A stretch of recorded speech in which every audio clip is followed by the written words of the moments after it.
नमस्कार, आप देख रहे हैं ब्रेकिंग बिहार। अभी हमारे साथ हैं जहानाबाद के पूर्व सांसद अरुण कुमार और भारतीय सब लोग पार्टी के राष्ट्रीय अध्यक्ष भी हैं डॉक्टर अरुण कुमार। आइए इनसे बात करते हैं।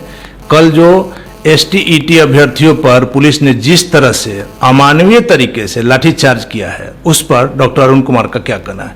सर, आपका ब्रेकिंग बिहार में स्वागत है। बहुत धन्यवाद। कल जिस तरह से सर शिक्षक अभ्यर्थियों पर लाठीचार्ज हुआ है, इस पर सर आप क्या कहें? देखिए, ये सरकार कोई पहली बार नहीं लाठीचार्ज किया है। शिक्षकों की तो पिटाई करता ही रहा है, शिक्षकों को अपमानित करता रहा है, शिक्षकों को के मनोबल को तोड़ती रही है ये सरकार। और शिक्षक को चेतना शून्य बनाने का एक ये हथियार है। ये सरकार इसके इस्तेमाली में बहुत माहिर है। महिला शिक्षकों को भी पीटा गया है, पूरी दुनिया के लोगों ने देखा। और आज तो वो वेतनमान के लिए जिस तरीके से महिला शिक्षकों को पीटा गया था, शिक्षक बनने वाले अभ्यर्थी हैं जिनको पीटने में और बेरहम है सरकार। जो शिक्षक हो गए हैं, जो राष्ट्र निर्माता हैं, जो कल का भविष्य गढ़ने वाले हैं, वो पिटा रहे हैं, बुरी तरह पिटा रहे हैं और सिपाही से पिटा रहे हैं। इसलिए यहाँ IAS IPS भी पहले इतना सम्मान शिक्षकों का करते थे कि खड़े हो जाते थे। शिक्षक प्रतिनिधि या शिक्षक यदि उनके चैम्बर में गए तो कलेक्टर साहब खड़े हो जाते थे। अब तो सिपाही जी पीट रहे हैं। तो कल के जो शिक्षक होंगे, ये जो बनेंगे, वो हीन भावना से ग्रसित होंगे और कुंठा के शिकार होंगे। इसलिए जब शिक्षकों को कहा जाएगा कि तुम बकरी गिनो, तुम मुर्गा गिनो, मुर्गी गिनो, पढ़ाई मत करो, तुम खाना बनाओ, तो ये कुसंस्कार डालने वाली टीम पैदा करना चाहते हैं। लेकिन मैं शिक्षकों से खास करके ये कहना चाहता हूं कि बाजार में आप ना फंसें। कॉन्ट्रैक्ट टीचर, इनका प्रमोशन, इनकी रोटी, एक लड़ाई लड़ें शिक्षक जो हैं और जो शिक्षक होने वाले हैं, इसके लिए लड़ाई लड़ें। ये भी छोटे छोटे चीज़ों में बट जाते हैं, ग्रुप में बट जाते हैं, रोटी के शिकार हो जाते हैं। शिक्षक से बड़ा कोई संवर्ग नहीं है निर्माण का। वही IAS भी बनाता है, वही नेता भी बनाता है, चाहे ईमानदार बनाए चाहे चोर बनाए, ये शिक्षक बनाएगा। भ्रष्ट ऑफिसर बनाए चाहे चरित्रवान ऑफिसर बनाए, यह शिक्षक बनाएगा। तो शिक्षक ही यदि गुलाम मानसिकता का होगा तो भ्रष्ट ही होंगे सिर्फ, फिर कुछ दिखेगा नहीं। आज जो परिस्थिति बनी है अकारण नहीं बनी है। अकारण इसलिए नहीं बनी है कि जो लिस्ट जारी किया गया, उस लिस्ट में 24,000 समथिंग शिक्षकों को बहाल करने की प्रक्रिया हुई और उसके बाद कहा गया कि 3 विषय के पेंडिंग रह गए हैं। नंबर वही रहा, लेकिन पेंडिंग भी जब रिलीज हुआ तो भी नंबर वही रहा। इसका मतलब कि इस लिस्ट से ही कुछ लोगों को बाहर किया जा रहा है और कुछ लोगों को घुसाया जा रहा है। यानी जो नजराना दें तो नजराना वाले जो मेधा से आए हैं उनको निकाल के नजराना वाले वहां सेट। यही सर हुआ है। मार्च में जो रिजल्ट जारी किया गया था 24,000 समथिंग है, उसमें 12 विषयों का बताया जा रहा है, 3 विषय पेंडिंग रखा गया था। अभी जो फिर 21 जून को किया गया है, इसमें 15 विषय का किया गया है। लेकिन जो अभ्यर्थी उसमें थे, संख्या तो ये 24,000 कुछ, लेकिन जो उस समय थे उनको गायब कर दिया गया है। तो यह कहीं ना कहीं पर्दे के पीछे वाले कुछ खेल नजर आ रही है। इसीलिए कह रहे हैं कि नजराना वाले ज्यादा मजबूत हैं, मेधा वाले कमजोर हैं बेचारे, उनको भीतर भीतर निकाल दिया जाएगा, नजराना वाले को स्थापित कर दिया जाएगा। शिक्षकों के साथ अन्याय लगातार हो रहा है। ऐसे सभी संवर्ग के साथ अन्याय हो रहा है, लेकिन शिक्षक के साथ अन्याय बर्दाश्त योग्य नहीं है। इसलिए शिक्षकों को, चाहे अभ्यर्थी हो चाहे शिक्षक हो, शिक्षक के सम्मान की लड़ाई लड़ें, इनके बहाली की प्रक्रिया में सुधार हो। आप 11 साल पहले STET की परीक्षा दिया है और वह पिटाई का खा रहा है। 11 साल में भाई एक सदी बीत जाए, एक युग बीत जाए और वह वही रिजल्ट को लेकर के आज भी घूम रहा है। और माननीय शिक्षा मंत्री कह रहे हैं कि इनके साथ भी न्याय होगा। कब न्याय होगा? 11 साल अन्याय सहते सहते वो कुंठा के शिकार हो गए हैं।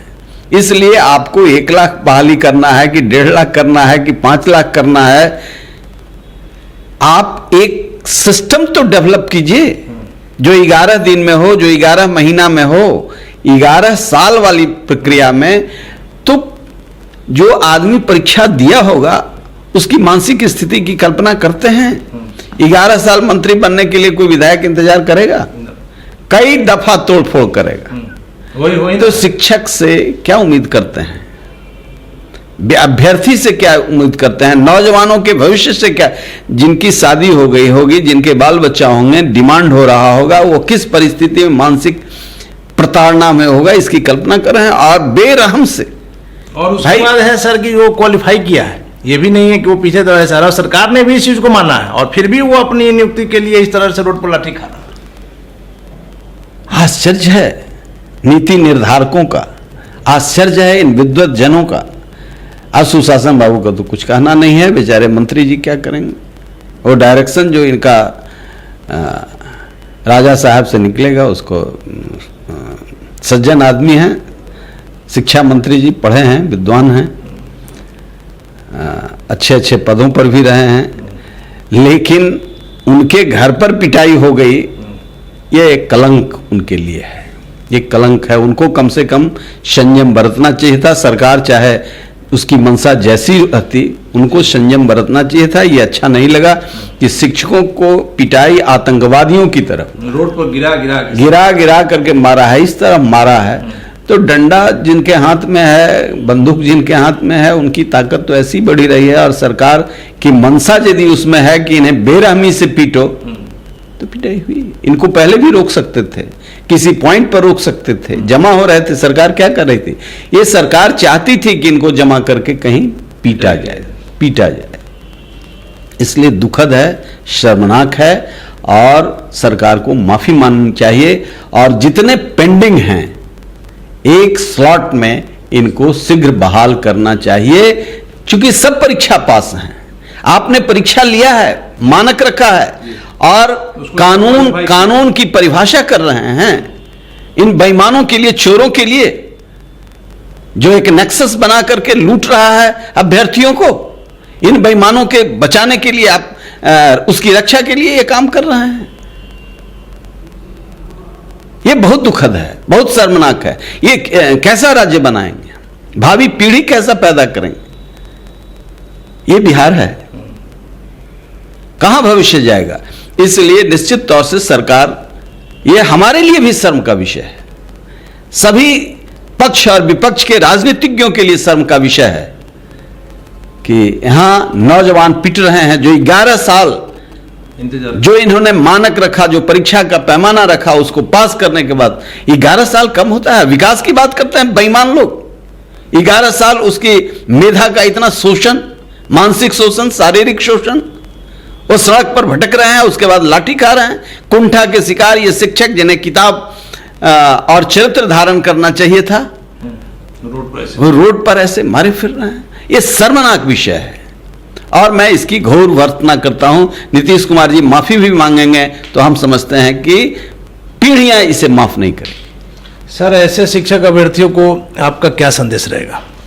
शिक्षकों को पहले शिक्षक होने के लिए, रोटी के लिए वो संघर्ष कर रहे हैं, ठीक है, लेकिन इस बेरहम सरकार के साथ निश्चित तौर से एकजुट होकर के, कई ग्रुप और जमात से नहीं, एकजुट होकर के, ये बिहार के भविष्य का सवाल है। शिक्षक चाहिए, और ये साइकिल और पोशाक से, निर्जीव चीजों से नहीं, उसकी आत्मा मर रही है, जो आत्मा का निर्माण करता है, जो संस्कार देता है। आज बच्चे आत्महत्या कर रहे हैं, गलत संगति में पड़ रहे हैं, गलत व्यसन में पड़ रहे हैं। इसका काम ये पुलिस शराब नहीं रोकेगी, पुलिस नशा का ये नहीं कर, शिक्षक करते हैं। आदमी का निर्माण शिक्षक करते हैं। आदमी का निर्माण का जो फैक्ट्री है वो बंद हो गया है, ठहर गया है, इसलिए कि सरकार बेरहम है, बेईमान है और भ्रष्टाचारी है। इसको अपना आचरण, सब जगह भ्रष्टाचार चलाओ, हमारे कहने से रुकेगा नहीं, लेकिन शिक्षकों के साथ न्याय करो, नहीं तो बर्बाद हो जाएगा बिहार, आगे आने वाली पीढ़ी खत्म हो जाएगी। तो ये थे हमारे साथ पूर्व सांसद और भारतीय सब लोग पार्टी के राष्ट्रीय अध्यक्ष डॉक्टर अरुण कुमार। इन्होंने साफ तौर पर कल की हुई घटना का भर्त्सना किया है और शिक्षकों से ये अपील की है कि वो अपनी मांग जो है वो एकजुट होकर अगर उठाते हैं तब ही कुछ हो सकता है। खबरों का सिलसिला जारी है, आप बने रहें ब्रेकिंग के साथ।